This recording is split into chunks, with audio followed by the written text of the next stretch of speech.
BNP মহাসচিবের BBC বাংলায় দেওয়া সাক্ষাৎকার আমি কালকে যখন দেওয়া হয়েছে তখনই আমি সঙ্গে সঙ্গে পড়ছি, কিন্তু আজকে যখন আমি জনাব নাহিদ ইসলাম উপদেষ্টাদের একজন এবং সমন্বয়কদের আরেকজন আপনাদের জনাব হাসনাতের প্রতিক্রিয়া পড়লাম, তখন আমার কাছে মনে হয়েছে বিএনপি ঠিকই বলছে। কারণ জনাব নাহিদ ইসলাম দেখেন কি সব কথা কইতেছে যে নিরপেক্ষ সরকারের দাবি মূলত আরেকটা ১/১১ সরকার গঠনের বহন করে। ১/১১ সরকারের ওয়ার্স্ট ভিকটিম হচ্ছে বিএনপি কেন একটা ১/১১ সরকার করতে চাইবে? ওইটার মধ্যে এইটা আছে, বিএনপি আওয়ামী লীগের সাথে একটা আতাত করতে চায়। বিএনপির নেতৃত্ব সম্পর্কে আওয়ামী লীগের এই পালিয়ে যাওয়া প্রধানমন্ত্রী যে এইসব কথাবার্তা বলছে, এটা পাগলেও বিশ্বাস করবে বিএনপি আওয়ামী লীগের সাথে একমত হতে চায়। এইটা কি এইরকম আপনারও মনে হয় কিনা জনাব মজুমদার, যে আপনারা বেশি দিন আর কিছুদিন সরকারে থাকতে চান, সরকারে থাকার মজাটা আপনারা পাইছেন? এইটা আপনাদের মনে হয় কিনা জনাব মজুমদার? ধন্যবাদ খালেদ ভাই আপনাকে। কিন্তু আমি নাহিদ ভাই যে বক্তব্য দিয়েছে, যে স্ট্রেস দিয়েছে, এবং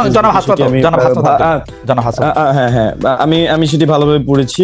তো নাহিদ ভাই মূলত যে মেসেজটি দেওয়ার চেষ্টা করেছে, আমার কাছে মনে হয় যে আপনি বা এখানে ভুলভাবে অনেকটা ব্যাখ্যা হয়েছে। যেমন নিরপেক্ষ সরকারের কথাটা আসছে, বা এখানে উনি কিন্তু যেই ব্যাকগ্রাউন্ডটা টানছে সেই ব্যাকগ্রাউন্ডটা আমার মনে হয় যে একটু উল্লেখ করা উচিত ছিল। 5ই আগস্টে কি হয়েছে এটা দিয়ে কিন্তু নাহিদ ভাই তার স্ট্রেসটা শুরু করেছিল। তো এখানে মূলত 5ই আগস্ট বা তার পরবর্তী সময়ে এখানে আমাদের সাথে একদম 8ই আগস্ট পর্যন্ত কি কি হয়েছে তার একটা কিন্তু হিন্টস কিন্তু নাহিদ ভাই দিয়েছে সেখানে। তো এখানে 5ই আগস্টে যেমন নাহিদ ভাই গল্পটা বলেছে, আপনার জুলাইয়ের অনেক গল্প আছে যেগুলো আসলে আমরা জাতীয় ঐক্যের স্বার্থে, ভাই কিন্তু জাতীয় ঐক্যের কথা বারবার সেখানে উল্লেখ করেছিল, আপনি হয়তো পড়েছেন। জাতীয় ঐক্যের স্বার্থে আমরা অনেক কথা কিন্তু এখনো বলি নাই, বা এখানে রাজনৈতিক বিভাজনের যে রাজনীতি সেটা কিন্তু আমরা চাই নাই। তো সবকিছু মিলে কিন্তু আমরা জাতীয় ঐক্যের স্বার্থে আমরা অনেক কিছু মুখ চেপেছিলাম, মুখ বুঝেছিলাম।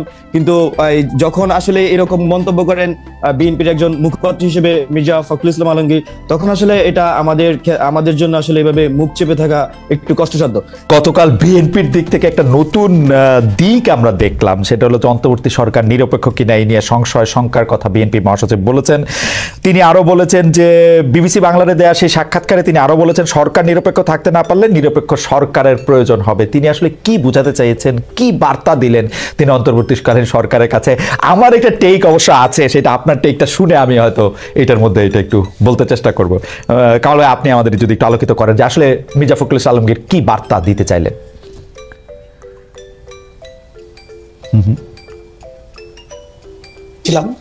পরে সকালে আমি এটা ডিটেল আমি পড়েছি। আমার কাছে কিন্তু ওনার কথাকে অযৌক্তিক মনে হয় নাই। উনি যেটা বলার চেষ্টা করেছেন যে যদি এই সরকার নির্বাচন পর্যন্ত নিরপেক্ষ থাকতে না পারে, তাহলে নিরপেক্ষ সরকারের অধীনে ওনারা নির্বাচন চাইবেন এবং তখন নতুন সরকার গঠনের প্রশ্ন হতে হবে। এইগুলো আকার ইঙ্গিতে বলা হতো।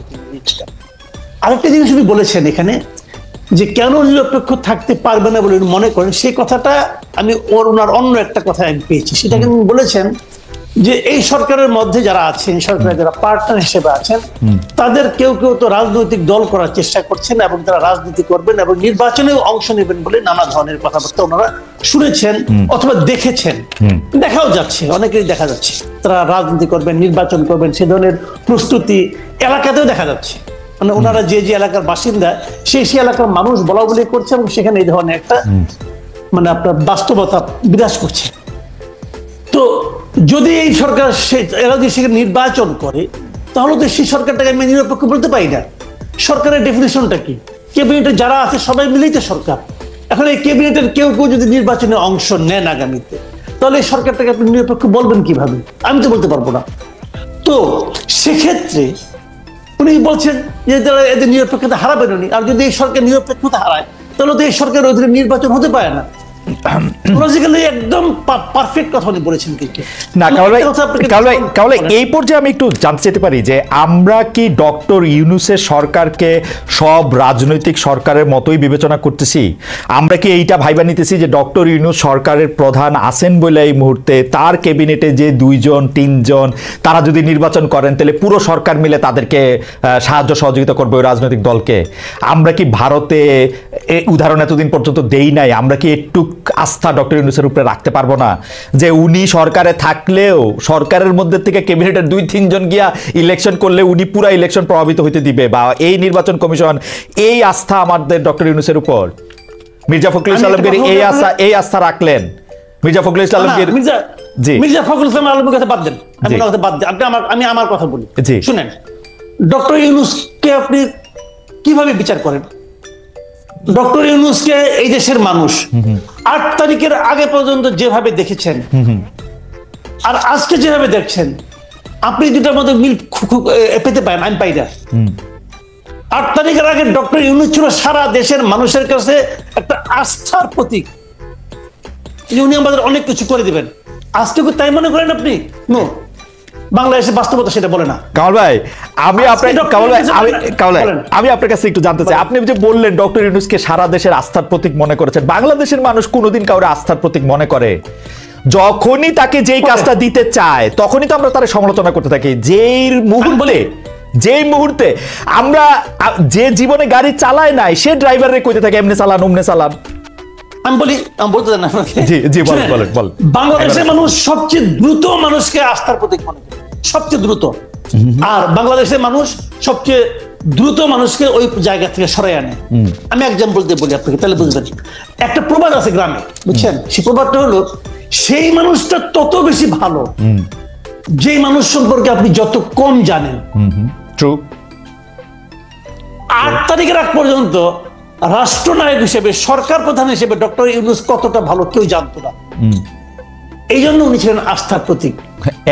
যে উনি সরকার প্রধানের দায়িত্ব নিলেন, যেই মাত্র উনি সরকার প্রধানের দায়িত্ব নিলেন, নিয়ে উনি একটা উপদেষ্টা পরিষদ গঠন করলেন। সেই উপদেষ্টা পরিষদ গঠন করার সঙ্গে সঙ্গে ওনার প্রতি অনেকের আস্থা কমতে থাকলো, তাদের মধ্যে আমিও একজন। আমি শুরু থেকেই বলেছি, এই উপদেষ্টা পরিষদ দিয়ে উনি এত বড় কাজ করতে পারবেন না। আমি বলেছি ভাই, আমি আমার অভিজ্ঞতা থেকে বলেছি, এই উপদেষ্টা পরিষদে অনেককে আমি চিনি, যে জন্য আমি বলেছি পারবেন না। এবং এখন দেখেন উনি পারছেন, উনি খুব ভালো পারছেন। আপনি বাংলাদেশের যে কোনো কি জিজ্ঞাসা করে বলেন, ভাই উনি কি খুব ভালো পারছেন? দেখেন আপনি উত্তরটা কি পারছেন না। কামাল ভাই, আপনার সাথে কথা বলা খুবই ফ্যাসিনেটিং, কিন্তু আপনি যে প্রথম থেকে আমি বলতেছেন, আমি আপনার প্রায় সব শো, আপনি যত জায়গায় আমন্ত্রিত হয়ে যান, আপনার নিজের কথা যে শোটা আছে সেটা আমি প্রায় সবগুলি শো দেখে একাধিকবার দেখে আপনি আসলেই শুরু থেকে এই কথা বলে আসতেছেন যে আসলে এটা পারবে না, এই উপদেষ্টা পরিষদ দিয়ে চলবে না। এজ ইফ বাংলাদেশে কোন মন্ত্রী পরিষদ দিয়ে জীবনে চলছিল, সব চোর বাটপার, এরা তো মন্ত্রিত্ব চালাইছে। এই আগের সরকারে আমরা দেখছি, তাদেরকে আমরা পারছি, এটা আপনি কেমনে বলবো যে এরা পারছিল? আমি কি তাদেরকে বলছি তাদেরকে আমি ভালোবেসে বলেছি? না, বলেন আমি কি বলেছিলেন? হ্যাঁ, 5ই আগস্টে যে ঘটনাটা ঘটেছে এই দেশে, হ্যাঁ, এটা এই দেশের জন্য একটা অভূতপূর্ব ঘটনা। যে দেশে একটা অভূতপূর্ব ঘটনা ঘটতে পারে, সে দেশে একটা অভূতপূর্ব সরকার আসবে, এই প্রত্যাশাকে আমি করবো না? আমি করেছি। আমি বলি আপনাকে, আমি অগাস্টের প্রথম দিন পর্যন্ত আমি কিন্তু প্রত্যাশা আমি করতে পারিনি, সাহস পাই নাই যে শেখ হাসিনা থাকবে না। আমি সাহস পাই নাই, কিন্তু যেদিন ঘটে গেছে সেই দিন আমার কাছে মনে হয়েছে আসলেই ঘটে গেছে। খেয়াল করেন কিন্তু, তাহলে আমার প্রত্যাশার বাইরে একটা ঘটনা ঘটেছে। তখন তো আমি ভাবতেই পারি যে যাদের কারণে, যাদের মাধ্যমে এত বড় একটা ঘটনা ঘটতে পারবে, তাদের অংশগ্রহণে, তাদের সাপোর্টে আমরা একটা অভূতপূর্ব সরকার পাবো, এই প্রত্যাশা করবো না? অবশ্যই আমি প্রত্যাশা করেছি। আমি কিন্তু আগের সরকারের সঙ্গে তুলনাই করতে চাই না। অবশ্যই তুলনা করলে আমাদের এখানে অনেক সৎ লোক আছে, এতে কোনো সন্দেহ নাই, সততা নিয়ে তুলনা আমি করতেই পারবো না। কিন্তু আমার কথাটা হলো কি, যে এই সরকারের কাছে আমরা কি চেয়েছি? আমরা চেয়েছি আড়াইটা জিনিস, সিম্পল আড়াইটা জিনিস। আড়াইটা কি কি?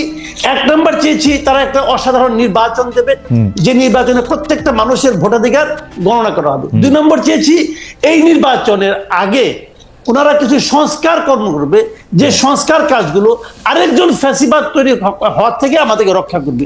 আর অর্ধেক কাজটা হলো, যতদিন এই কাজগুলো ওনারা করবেন ততদিন ওনারা দেশটাকে চালাবেন। আর কিছু চাইনি কিন্তু রে ভাই। কিন্তু ওই অর্ধেক কাজ যেটা, ওটা শুরুর থেকেই এত ব্যর্থতার মধ্যে চলে আসলো যে বাদ বাকিগুলো সন্দেহের মধ্যে ঢুকে পড়লো। সংস্কার নামে তারা যা করলেন, এটা তো একটা লেজে গোবরের অবস্থা হয়ে গেছে সংস্কারটা। আচ্ছা কামাল ভাই, আমি আপনার কাছে আসতেছি, শুধু একটা বিচার দিয়ে রাখি যে আমরা যে সবকিছু চাপাইতেছি যে হ্যাঁ একটা অভূতপূর্ব সরকার আমরা পাইছি, এদের কাছ থেকে আমাদের অনেক কিছু চাওয়ার ছিল, তা আমাদের এখানে কোনো রোল নাই। আমরা 150টা আন্দোলন কইরা 5 মাসের মধ্যে তাদেরকে ইয়া করে তুললাম। আমরা যে কোনো জায়গায় হয় আপনি সমালোচনা করেন, নাইলে আমি সমালোচনা করি, ওরা যাইবো কই? কোন জায়গা থেকে তাদের সমালোচনা? এই কাজ করছো কেন, এইটা করো নাই কেন, এইটা করতে পারছো কেন?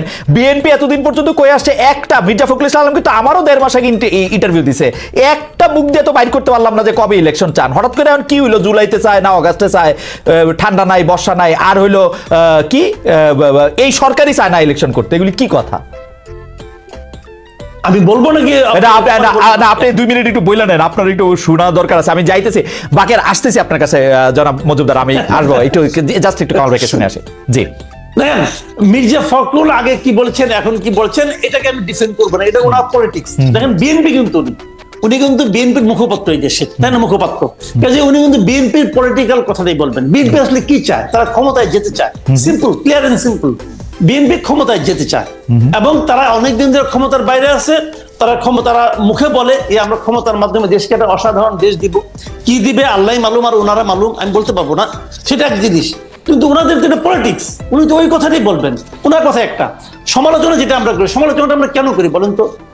আমি কি ইউনূস সাহেবকে নামাই যাওয়ার জন্য সমালোচনা করছি?